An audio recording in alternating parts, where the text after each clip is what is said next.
Hey, what is up guys, welcome back to the channel and welcome back to Gran Turismo 7 update 1.38. Now in this video I'm going to take a look at the 3 brand new events that came alongside update 1.38, 2 of which are turbo sports car events. This is for obviously turbo sports cars. It's an event that's been around for a bit of a while, and this gets 2 new events, one at Grand Valley Highway 1 and one over at Dragon Trail Seaside. We also have a new Group 4 event in the form of a Bathurst 7 lap race, and to be honest it was actually a fairly good time, and it's always great to see the return of Bathurst or Mount Panorama in GT7 considering its absolute lack of events. So I'm going to take you through a quick guide of all 3 of these events, and we're going to start off with the first one, which is the Grand Valley Highway 1 race of turbo sports cars. As you can see, this is a 5-lap event with a 700 pp limit, paying out 90,000 credits without the clean race bonus. With the clean race bonus, this will take you up to around about 135,000 credits. As you can see, it's set on the Highway 1 reverse layout, so it's the full layout for this, for a 5-lap sprint. No tyre wear, no fuel wear, just a good old sprint to the finish in a bunch of Gran Turismo 7's finest turbocharged machines. So I'm going to use one of the 3 new cars that came to the update for this one. This is the RCR Garage Honda Civic, the EG generation of Honda Civic, and it's an absolute beast. This is certainly up there with one of my favourite cars in the entire game, just because of how ridiculous it is, and funnily enough, for a SEMA winner it actually features plenty of customization. Now I had mine set up a bit closer to the 700 pp limit.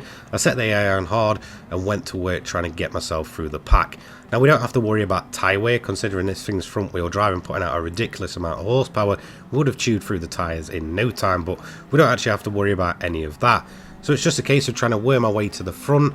As you can see, there is a bunch of amazing cars in this race, and it's probably the best thing about the turbo sports car races, is just that the grid that it fields is just absolutely insane to look at, with some really nice looking and sounding vehicles. So coming up towards the end of lap 1, and we're already up to P8 at this point, we're just going to continue charging through the field onto lap 2, where we're going to end up getting down the main straight and making a bunch more positions up. First of all, we're going to try and drag race the Sierra RS 500, and it's not going to go to plan, but both of us do manage to move past the Impreza 22B. The Sierra is then going to overshoot it, allow me to just jump down the inside and make my way into P6 before trying to charge up to the back of this Mercedes AMG, and I'm going to have to try and put it down the inside here and try and outbrake the massive German boat. So I managed to get it on the inside, get it done, a little bit of contact on the exit of that chicane there, but we do manage to get ourselves around. A little bit later on, it's time for the M2 competition to get overtaken. We're going to try it around the outside, accelerate away, short shift to try and keep the revs as low as possible and stop spinning up those front tyres, and away we go. A little bit later on to the end of lap 2, we're coming around the left-hander here, and we've got the front 3 cars here to race. We've got a brand new Supra, which we're going to take on the outside. Then we also have Fraga driving the Supra RZ97 around the outside of that one, and then we have to chase down the Sierra RS 500, and we know this thing's certainly no slouch in a straight line. So we're going to attempt to throw it up the inside here of the Sierra RS 500. Now I did think I'd go ahead and actually get the move done there, but the Sierra RS 500 does manage to come back at us. So it's time for a bit of a drag race. Now we know the Sierra is definitely no slouch in a straight line. We know that once it comes to top speed, that thing's going to absolutely out drag us. But we are essentially hoping that it does overshoot it into the tunnel like the Sierra back in P7 did. Now this time around, the Sierra is actually going to manage to hang on there, getting the tail out a little bit there. We get a much better exit through the tunnel, a little bit of a snap there from the Sierra. This is going to bring us alongside, and we're going to try and make the move on the outside here, trying to outbrake the Sierra, and we do manage to get that done, putting us up in the lead, meaning that on lap 3 out of 5, even on the hardest difficulty, all we need to do now is just bring the car home and, well, hope for the best. And that's exactly what we're going to do. Like I said, no fuel or tyre wear to worry about in this one, so we're not going to be absolutely shredding the front tyres here, and we do manage to get it done with around about a 12-second gap. So the RCR Garage Civic is just absolutely crazy. and a joy to drive in this event. So in terms of the overall time for this one, it took around about 10 minutes. As you can see, we did a fastest lap of a 156.522 on lap 4. So again, you're talking about 10 minutes to get this event done. It's really not too difficult. Again, no tyre wear or fuel wear, and that's going to be event 1 of 3 completed. In terms of the payout, I didn't get the clean race bonus, but I took away the standard pay, which is 90,000 credits for this one. So you're earning about 10,000 credits a minute, maybe a little bit under. On to event number 2 now, and it's again a race of turbo sports cars. So this series getting quite a big feature in this update. A little bit less payout, 85,000 credits for this one. And in terms of the track layout, it's going over to Dragon Trail with this Seaside layout and the Death Chicane. Again, 700 pp, must be turbocharged, and as you can see, it's going to be a little bit of a shorter race around here, hence the lesser payout.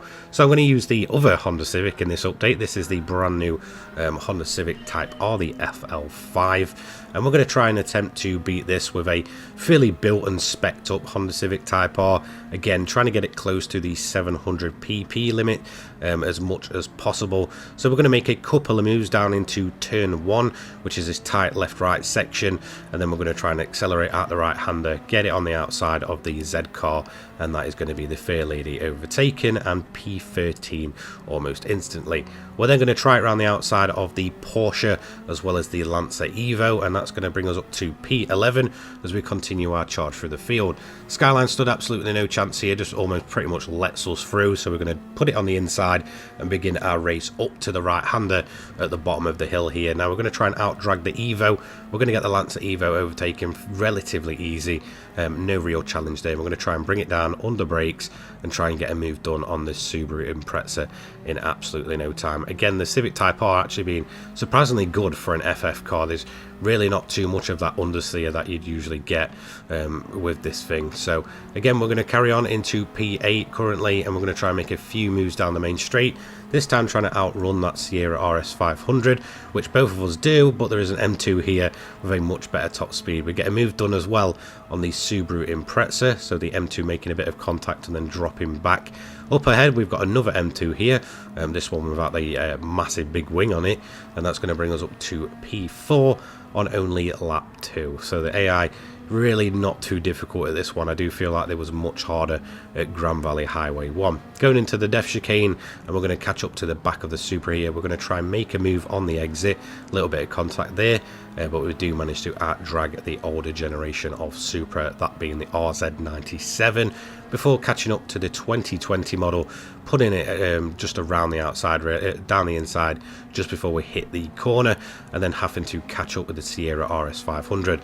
So the Sierra definitely does have a fair bit of high-end top speed, having to hit the brakes quite hard there, and then we're going to try and put it around the outside and try and get it covered off before we get into turn 1 on lap 3. So that is pretty much all of the AI done and dusted, and once again we are not worrying about fuel and tyre wear for this one, so that's going to give us a nice easy win inside 3 laps essentially. So there we go, P1 for that one. In terms of the overall time of the event, you're talking probably a little bit less than the Grand Valley Highway 1, and with that standard payout of 85,000 credits, you're going to be earning a little bit less for that one. So that is all of the Race of the Turbo Sports Cars events done. 2 events for this one, and both the RCR Garage Civic Showcase as well as the brand new Honda Civic Type R. But there is one more event in this entire update, and that's going to bring us into the Group 4 category. I'm going to use the brand new Mazda 3 Group 4, the biofuel car that has kind of been mentioned and was leaked prior to this update. Overall, it's actually a surprisingly decent car. So we're going to head over to that event and take a look at what exactly we're dealing with. So let's move into the Mount Panorama or Bathurst race. So this is only the 3rd event at this track, so it is nice to see it bolstered up a little bit. Now it's a 7 lap 700 pp race, no time limit on this one, and again a pretty poor payout of 165,000 credits, meaning that even with the clean race bonus, you're talking over just over 200,000 credits. In terms of tyre wear and fuel consumption, it's 10 for the fuel consumption, 15 for the tyre wear. All compounds of tyres available, but you won't be needing any wets for this, as I believe there's actually 0 chance of wet weather at Mount Panorama. So all you're going to need is the RH, RM and RS set of tyres.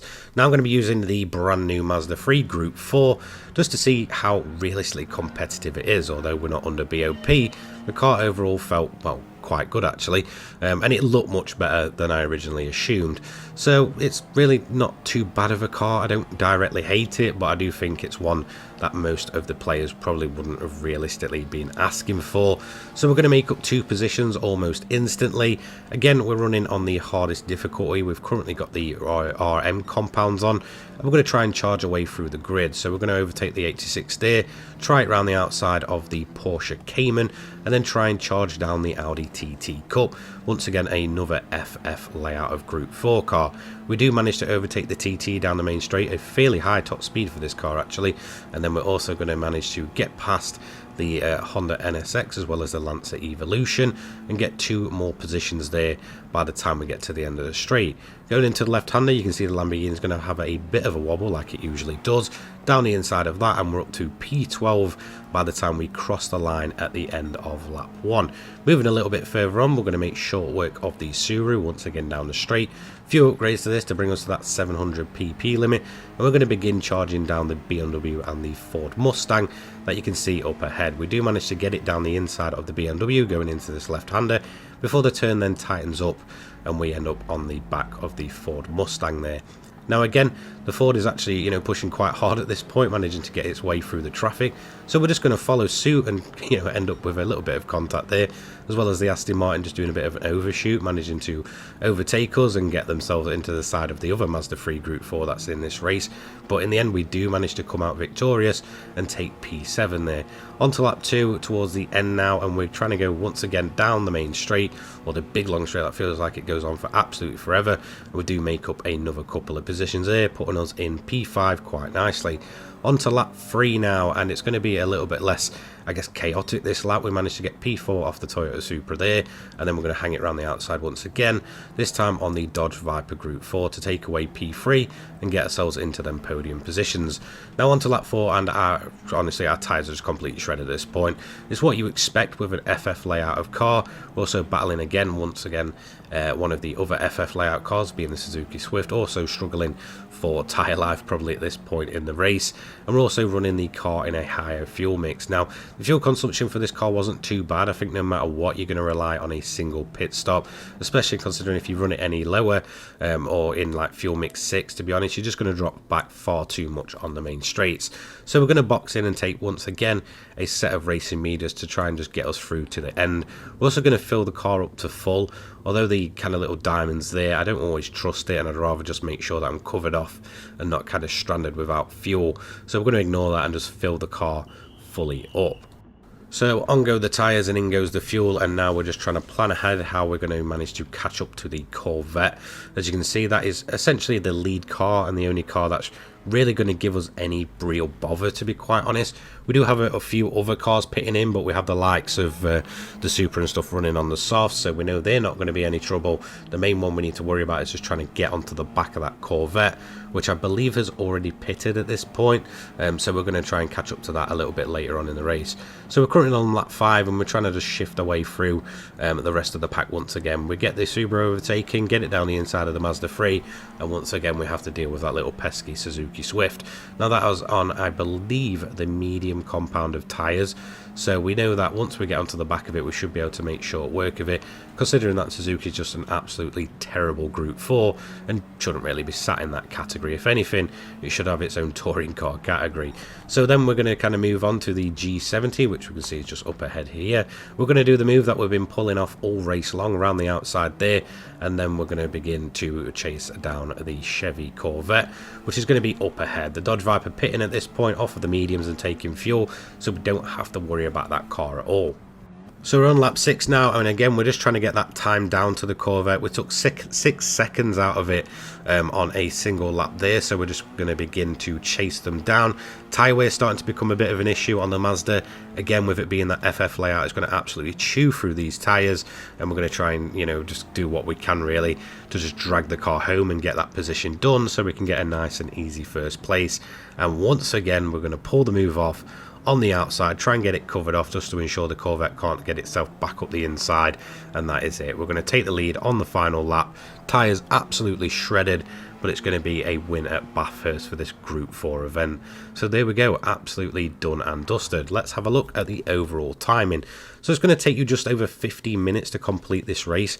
I did a fastest lap of a 2:11 11.897, and that was set on my 6th lap with a bit of fuel kind of, used up. So realistically, your lap time should be in the 2 minutes somewhere. Overall, you're talking just over 15 minutes to complete it.